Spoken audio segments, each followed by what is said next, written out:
Good morning mga mare! Meron akong nilagang kamoting kahoy or balinghoy na merong kasamang gabi. Ito ay mula sa aking taniman. Pero bago yan mga mare, syempre, kailangan magtanim ka muna para meron kang aanihin. 5 months ago mga mare, nakapagtanim ako ng mga kamoting kahoy na hiningi-hingi ko lang yung pantanim. At after 5 months, ito na nga at meron ng aanihin. Kaya kahit hindi ka marunong, subukan mo lang ng subukan. Nung nagtatanim nga ako nito mga mare, nag-aalala ako kasi sabi baka daw baliktad-baliktad yung tanim ko. Kapag daw baliktad ang pagkakatanim mo ng kamuting kahoy, pwede daw itong makalason o kaya naman mapait yung iyong kakainin na laman. Pero ang lola nyo, for the subok lang talaga, subok lang ng subok mga mare, huwag kayong matakot sumubok. At saka susubok ko nga, ito na, meron ng nakuhang laman. Maliliit pa siya pero tamang-tama lang kung panglaga na pang-almusal. Napakinabangan ko na nga itong mga tanim kong ito mga mare nung mga nakaraan pa kasi dito ako nangunguha ng talbos ng kamuting kahoy. Napakasarap nga naman ng mga talbos kapag iyong ginula, yung merong gata, ay nako Diyos ko day, makakalimutan mo ang iyong biyanan. Charin. At balikan natin yung ating pagtatanim.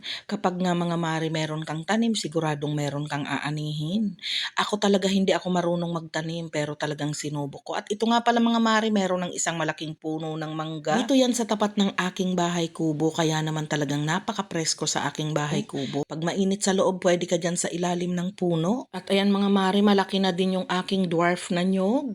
At natapos na ngang magbunot, ayan meron na, babalatan ko na mga mare para paggising ng aking mga kasama, meron na tayong nilagang kamuting kahoy. Huwag nyo na nga lang pansinin ang itsura ko dyan, ang bilbil ko talagang kumakaway, hayaan nyo na lang mga mare, ang mahalaga meron tayong kamuting kahoy. Mabagal nga ako magbalat dyan mga mare pero matatapos din yan, huwag kayong mag-alala. Iniisip ko nga kung meron sana tayong nyog, gagataan natin to. Mas masarap kasi to mga mare kapag merong gata. Tapos merong konting asukal, tapos merong konting asin. Ako, Diyos ko, ang sarap talaga, makakalimutan mo na naman ang biyenan mo. Charis lang, puro tayo nakakalimutan ang biyenan. Ang biyenan ko ay nananahimik na. Sa kabilang buhay, nababanggit pa natin, sos Mio Marimar, oo. At pagkatapos ko ngang magbalat yan mga mare, syempre huhugasan na natin yan. Kaya naman nilagyan ko na ng tubig na ang lamig-lamig. Napakalamig talaga itong umagang ito mga mare kasi para kang nasa Baguio, ang lakas ng hangin. Kaya nga ang aming pintuan ay nakasarado pa talaga dahil sobrang lamig. Pero pipilitin natin yan para mahugasan na natin ang ating kamoting kahoy. Hinugasan kong mabuti yan mga mare kasi syempre galing sa ilalim ng lupa yan. Mga 3 beses kong hinugasan yan kaya talagang anlinaw na at ang puti na ng ating kamoting kahoy. Kahit malamig ang tubig mga mare, kapag matagal mo na siyang nahawakan, nawawala din yung lamig, hindi na siya masyadong malamig. Kaya nag-enjoy na ako dyan maghugas ng kamoting kahoy at gabi. At sabi ko nga, maggatong na ang lolo nyo at para maisalang na natin yan. Kaya nilagay ko na nga yan sa kaldero para i-ready na nang maisalang na mga mare.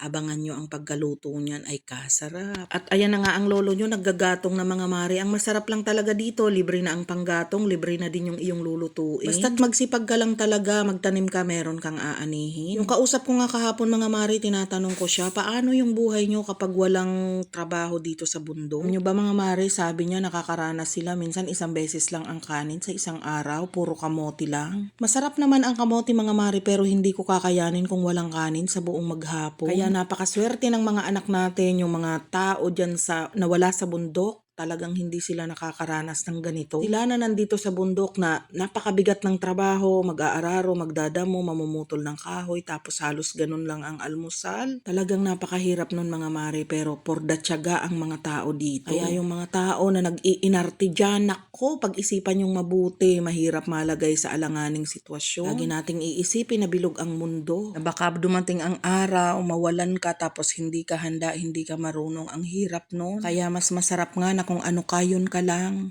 Wag na nating pilitin yung hindi naman natin kaya. Yan lagi ang sinasabi ko sa mga anak ko. Yung matuto sila kung ano lang yung meron pero hindi ka papayag na kung ano lang yung meron yun na lang. Syempre magsisikap ka kasi kung ganyan ka ngayon pagdating na